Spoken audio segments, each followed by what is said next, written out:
After an extremely quiet first 4 days, Beaconville saw its second dramatic weekend in a row, with the volleyball team creating history in a big way. 2 teams participated in the NCAA Tournament, while 3 other teams competed for the Beacons.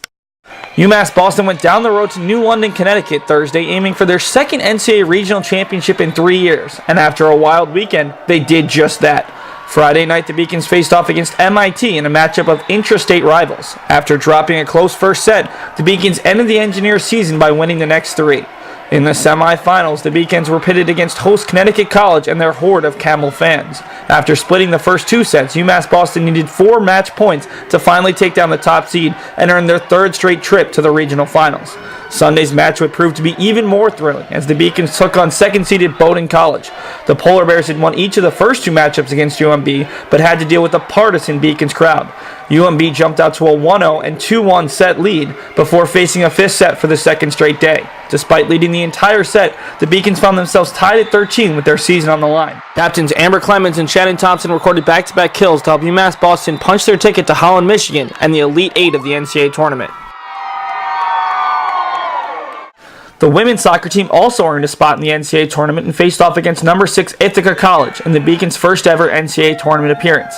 Despite a rough first half in which the Bombers peppered the Beacons' defense, UMass Boston found themselves trailing just 3-1 midway through the second half when Krista Layden found junior Julie Nutting for her 2nd goal of the season. It was just the 7th goal Ithaca College allowed all season.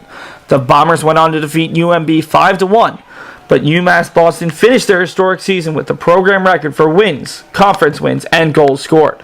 UMass Boston men's hockey only had 1 game on the slate as they took on rival UMass Dartmouth Saturday. In a back-and-forth slugfest, the 2 teams traded leads before UMass Boston scored 2 goals within 41 seconds to claim their 6th straight victory over the Corsairs.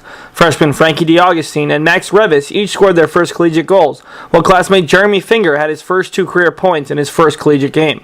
Rob Florentino and Mike Miller found the back of the net as well for the Beacons, while senior Tim Richter scored the game winner for his first goal of the season. The women's hockey team played in a pair of home games this weekend, highlighted by their tie with Holy Cross University. Friday, the Beacons and Crusaders went back and forth, with Holy Cross grabbing leads of 1-0 and 2-1 before UMB senior captain Allie Greenberg tied the score both times. Freshman Casey Scheibe helped the Beacons earn the point by making a career-high 46 saves in the tie, including 9 stops in overtime. Saturday would be a different story as the Beacons fell 6-1 to Salve Regina University. Sophomore Emily Howard would score the lone goal for the Beacons on the day. Saturday afternoon, the Beacons had 3 members of the cross-country team participate in the NCAA Division III regional meet in Westfield, Massachusetts. Senior Jake Karen paced the Beacons men's side with the 149th place finish, while Tad Delaney ran the course in 29 minutes and 5 seconds. Nicole Sideropoulos finished her cross-country career with a spot just inside the top 200.